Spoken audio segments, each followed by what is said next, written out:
Good afternoon, friends. It's Heather at Bush Poppy Farm.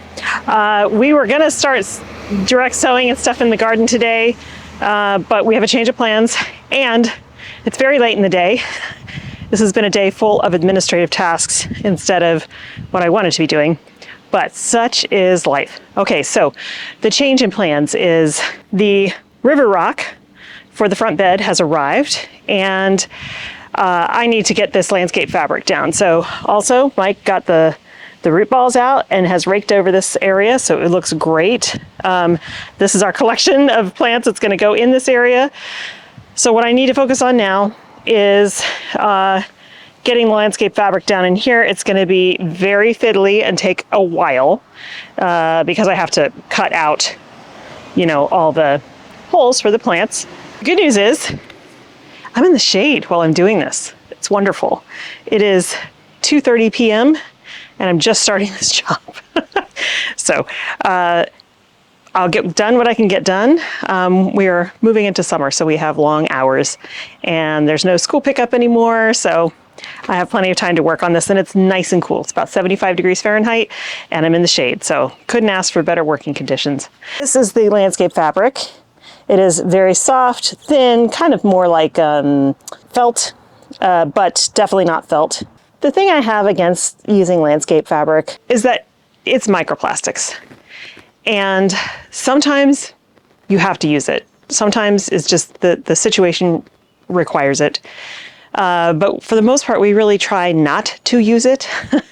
I had to use it a lot last year at the farm on most of the beds because the weed pressure was so horrendous I couldn't keep up with it. And it wasn't just weeds, it was grass. It looked like a golf course on the beds. And grass spreads by rhizomes, so it just was coming up everywhere. No matter what I did, I had to hand pull it because I couldn't mow the bed tops, and using a hoe didn't do anything, it just flattened them. So I had to use it last year. This year, the weed pressure has been so much less in the beds, partly because the soil is more compacted, which is not a good thing, but we'll get there in the end. Anyway, we are going to be using this weed fabric here because even though I'm so I wasn't gonna use it because this bed has been empty for weeks. And even since I put in these plants, not a single weed has come up, not a blade of grass, nothing. Because this bed was under heavy canopy from the azaleas and the camellias for over a decade. And so I'm sure whatever weed seed bank was here was completely exhausted. Now, we do get a lot of blow-in weeds. And in fact, we're just passing the time where a lot of the cottony stuff that's in the air, literal seeds you can see, are stopping. But from our adjacent beds here, we've got some things that do blow in seeds. And so they could start germinating in here on exposed soil. We're not going to have exposed soil because it's going to be covered in stone. But one truism is that it is a lot harder to pull weeds up from mulched soil, whether it's wood chips or stones, than it is from bare soil. You can't hoe that stuff, right? You can hoe bare soil. You can't do that with wood chips and stone. And so it's a lot of hand pulling. So part of the use of the weed fabric is to keep new seeds from sprouting, but anything that blows in on top of the stones could still germinate in between the stones on top of the weed fabric. It's less likely because they won't have soil contact, but some weed seeds don't care. As you notice them popping up in mortar in a sidewalk, even a couple of grains of soil will be enough for them. So, this will work to the extent that it works. But it is going to be a bit labor intensive just to get it down, just because I have to cut through all the plants. Now, why didn't I lay down the weed fabric first? Because we weren't going to use it. When I planted all this stuff, we weren't going to use it. But then Mike convinced me, and so now I've got to do this retroactively. But the other side, the garage side, I haven't planted in because we can roll out the weed fabric there, staple it all down, and then plant the plants and then run the irrigation on top of that and then add the stones. It's all going to be the same thing in the end. It's just one part of the project is going to be a little more fiddly than the other. So I'm going to get started on this and we'll just see how far I can get. it'd be nice if I could complete this run today. We'll just see.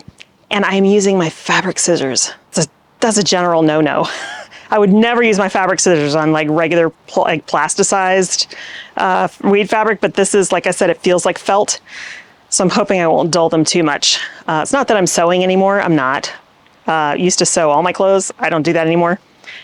But there's just, when you're raised that you don't use fabric scissors to cut anything but fabric, it's still sticking in there. Okay, I'm going to put my book on and get started on this. Like I said, it's a beautiful day, so hopefully this will just be more meditative than anything else.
Okay, it's nearly dinner time, so I'm gonna call it quits for the day. So I have thoughts. So I got all the landscape fabric down. I did run out of staples. So there are places, not through here, but around the garage side that aren't totally weighed down, but you know, they're gonna get stone on top of them. So I did place these plants where I think I want them to go. We have these two beautiful boulders that are gonna go back in this bed. I think I'm gonna put one right there and one right there. And then I'll roll out another bit here to put on the end. But the landscape fabric for the most part is done. The sky is gonna go right here and it'll fill in this whole space. I mean, I might move them over a little bit, but that's generally the spot. I'll probably put a little strip of landscape fabric here, but right now it's kind of nice that it's open because the lamium's gonna come tonight or tomorrow, and I can pop that in along the front and run irrigation to it. Cut the landscape around the lava rock. So, and I started filling this in. So here are my thoughts. I mean, the rock is pretty. I like it. It is a pain in the butt to work with because it's super heavy. I can wheel about a quarter full of a wheelbarrow down, and it's easy to shovel. You just have to shovel in small amounts so you don't accidentally impact a plant, like this little hellebore right here. So, you know, I'm carving out space around them with rocks so that they don't, you know, so they have some room to grow. But this is not the mulch I would choose for these plants. These are forest plants. I think they look best in a wood, shredded bark, you know, mossy floor environment. That's what they are. They grow in, but we can't have that here. So there are no wood chips at all within 5 feet of the house. We could have just left it bare soil, but that doesn't look good either. So stone is pretty much what we're left with. And while the stone is pretty, there's a disconnect in my head between these types of plants and the stone that's surrounding them. Yeah, I think ultimately it'll look fine, but I kind of feel like they get lost in the stone. Now, you know, up against something dark, they stick out and they look great. And this is shade. I don't know, maybe when they get bigger, but you know, what I would have preferred for stone, I would have preferred succulents, a whole bed of succulents. Not many succulents are gonna survive in this amount of sun. We are under 4 hours a day of sun in this location. In the wintertime, it's only about 2 hours. So the jade, they could be much fuller than they are. They're alive and they're doing okay. They've been in pots in the shade for 7 years. But any new succulents I would have put in here, like I really wanted like mangave, agave, they need full sun. So we're kind of stuck between a rock and a hard place in terms of plant choice and what mulches we're allowed to use. And like I said, we could have just left compost mulch down. It didn't look finished. It just didn't look finished. Just having that down. So, and you know, so we've got the stone, we're gonna use it, it's here. I just think this is not going to be exactly what I envisioned. And that kind of bums me out, but whatever, it'll be fine. We've met the requirements for the fire safety, and we can still have plants here, which is better than having nothing here. I just wish it were a bit different. So the stone work, laying the stone is going to take a long time. It is, like I said, fiddly. You got to get down on your hands and knees and be really careful moving it around the plants. But I mean, it looks great in terms of river rock. I just wish the plant choices could be different or the mulch could be different. All right, that's gonna be it for me today, you guys. I'm wiped. I want to get this video edited and up for you guys so that then I can start dinner. And then we'll be back at it tomorrow. I think though that I'm not going to start with the stone work tomorrow. I think we are going to go in the garden and do all the direct sowing that I was talking about that I wanted to do. So we'll get that done tomorrow. Tomorrow's the first day this week that I haven't had a number of appointments throughout the day. So hopefully we can get a lot done tomorrow. Thanks again for hanging out with me. I hope you have a wonderful time in your garden, and I will see you in the next one. Bye.